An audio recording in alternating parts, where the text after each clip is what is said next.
નમસ્કાર મિત્રો, 2024 હવે પૂરું થશે અને 2025નું નવું વર્ષ આવી રહ્યું છે। ત્યારે મિત્રો તમે વિચારી રહ્યા છો કે આ નવું વર્ષમાં તમારા ઘરે ધનની વર્ષા થાય અને તમે સુખી અને સંપન્ન થાવ તો આટલા ઉપાય ચોક્કસ કરો।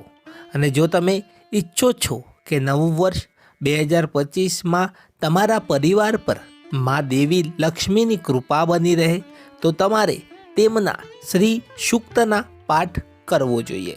એવું કહેવાય છે કે સૂક્તનો પાઠ કરવાથી ઘરમાં સકારાત્મક ઉર્જાનો પ્રવાહ વધે છે અને ઘરમાં ધનનો પ્રવાહ બમણો થાય છે।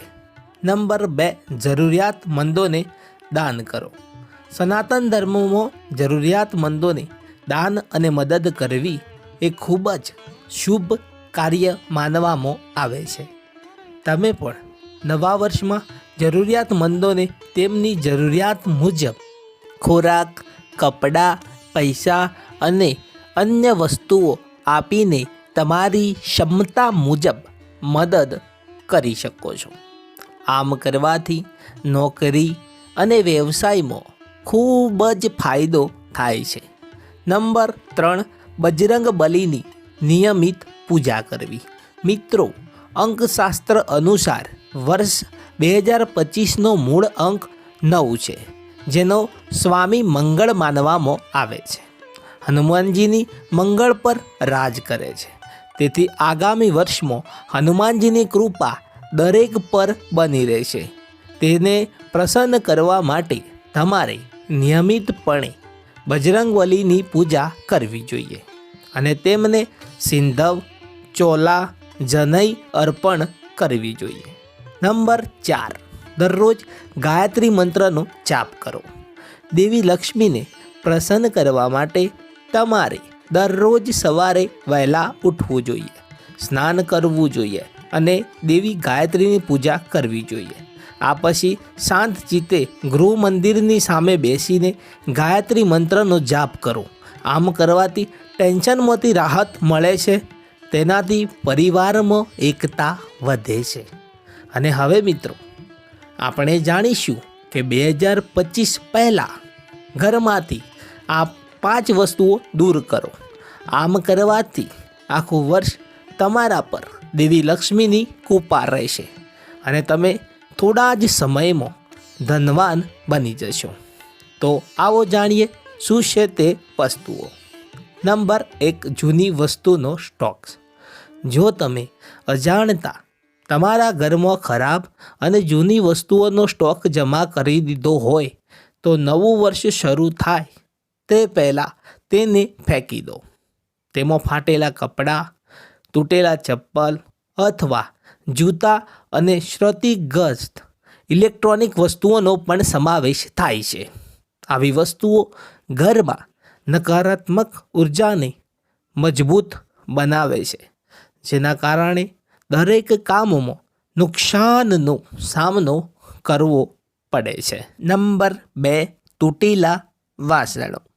જો મિત્રો તમારા ઘરમાં તૂટેલા વાસણ હોય તો તેને બહાર ફેંકવામાં મોડું ન કરો। આમ કરવાથી ઘરમાં વાસ્તુ દોષ થાય છે, જેના કારણે પરિવારની આર્થિક નુકસાન સહન કરવું પડે છે।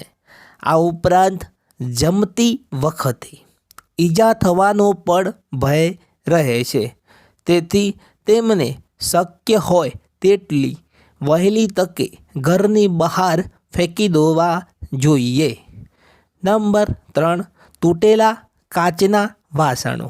મિત્રો, તમારા ઘરમાંથી અરીસો અને ચશ્મા જેવી તૂટેલી કાચની વસ્તુઓ સમયસર કાઢી નાખવી વધુ સારું છે। તૂટેલા કાચ ઘરમાં ખરાબ નસીબને પ્રોત્સાહન આપે છે। મિત્રો, આ ગરીબી તરફ દોરી જાય છે, જેના કારણે ચાલુ કામ એટલે કે તમારું ચાલુ કામ પણ અટકી જાય છે। ઉપરાંત પરિવારને પણ આર્થિક મુશ્કેલીમાંથી પસાર થવું પડે છે। નંબર 4, સૂકા અને છોડ। મિત્રો, સુકાઈ ગયેલા કે છોડને ઘરમાં રાખવા એ યોગ્ય નથી. વાસ્તુશાસ્ત્ર અનુસાર આવા નિર્જીવ છોડને ઘરમાંથી બહાર ફેંકવા જોઈએ, કારણ કે આ નિર્જીવ છોડ ઘરમાં ઉદાસી ફેલાવે છે અને યમરાજને મળવાનું પણ આમંત્રણ આપે છે.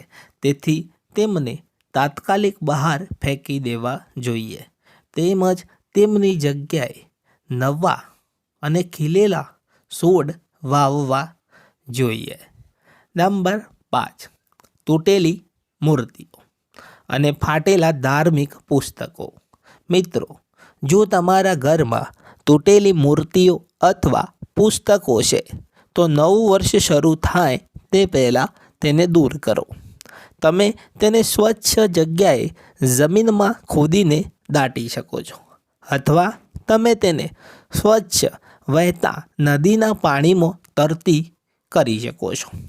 ઘરમાં ખંડિત મૂર્તિઓ રાખવી તે અશુભ માનવામાં આવે છે અને તેના કારણે ઘરમાં એટલે કે ઘર પરિવારને નુકસાન સહન કરવું પડે છે.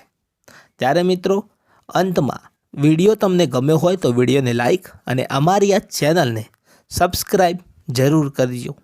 મિત્રો, ધન્યવાદ.